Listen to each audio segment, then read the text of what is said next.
Hi guys, welcome back to my channel. Today we are going to discuss the summary of the Anglo-Saxon poem entitled Beowulf. So let us begin the story. Beowulf is the longest and greatest surviving Anglo-Saxon poem. The setting of the poem is the 6th century in what is now known as Denmark and southwestern Sweden. The poem opens with a brief genealogy of the Skilding or Dane dynasty, named after a mythic hero, Skild Skeffing, who reached the tribe's shores as a castaway babe on a ship loaded with treasure. The focus soon shifts to the reign of his great-grandson, Hrothgar, whose successful rule is symbolized by a magnificent central mead hall called Heorot, which served as a hub for political, civic, and social life for the Danish warriors. It was a place where they gathered to drink, celebrate, and hear stories from bards, while also being a symbol of the king's power and his ability to protect his people. The Danes are terrorized by a monster named Grendel, who emerges from his swampland and attacks them every night. Now we are going to have a detailed look at the character called Grendel. What are his characteristics? Grendel is described as a descendant of the biblical Cain. Cain symbolizes several aspects including envy, jealousy, and the consequences of sin. He is described as a creature of darkness, exiled from happiness, and accursed of God, the destroyer and devourer of our humankind. For 12 years, he has menaced the aging Hrothgar, raiding Heorot and killing the king's thanes or warriors. Grendel rules the mead hall nightly, that is, he attacks every night.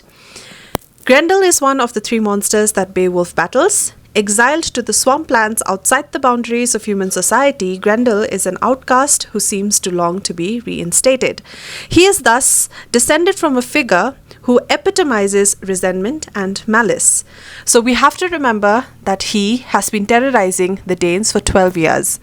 Beowulf, a young warrior in Gotland, southwestern Sweden, comes to the Skildings' aid, bringing with him 14 of his finest men. Hrothgar once sheltered Beowulf's father during a deadly feud, and the mighty Gate, that is Beowulf, hopes to return the favor while enhancing his own reputation and gaining treasure for his king Hygelac.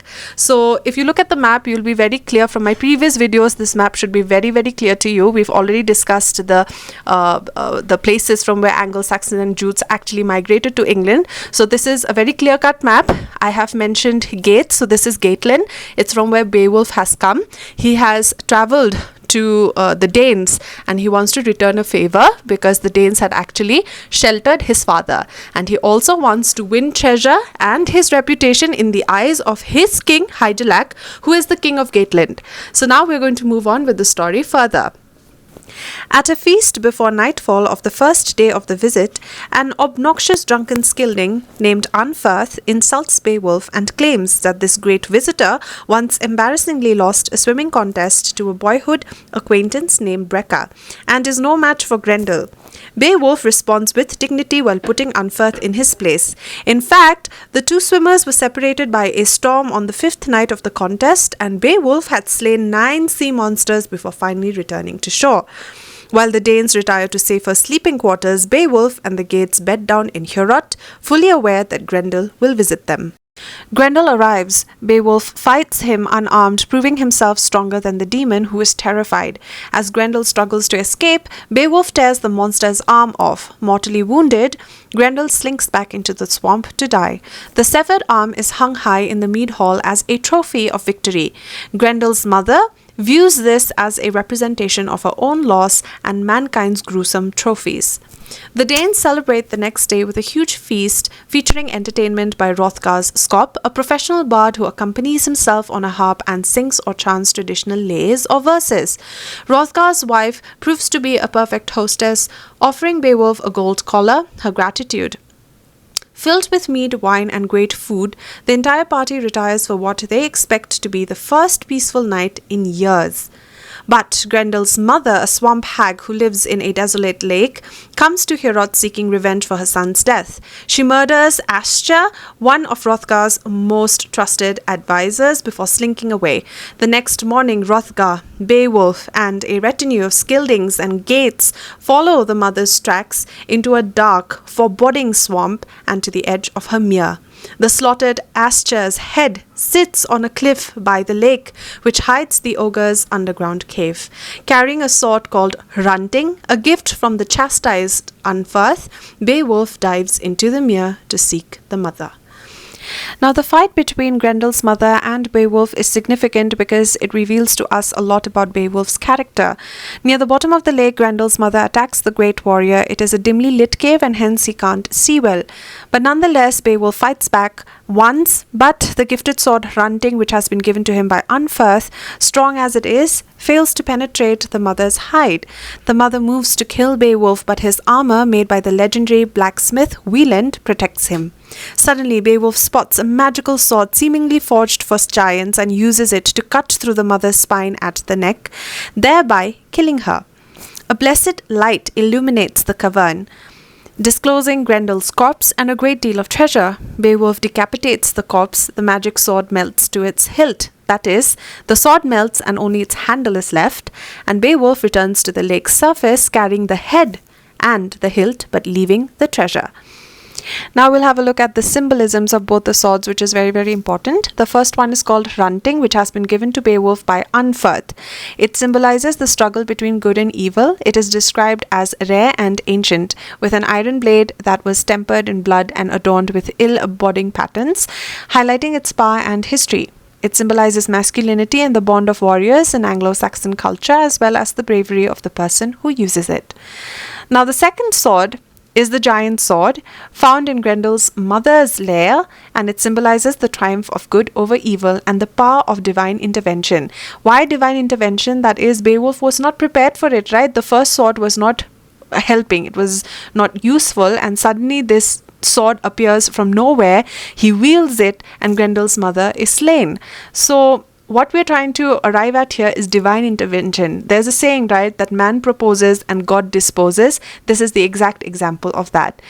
Its blade melts upon contact with the monster's blood, leaving only the hilt, which Beowulf takes back to King Hrothgar, which is then examined by Hrothgar, revealing engravings of the biblical flood and the giants who perished in it.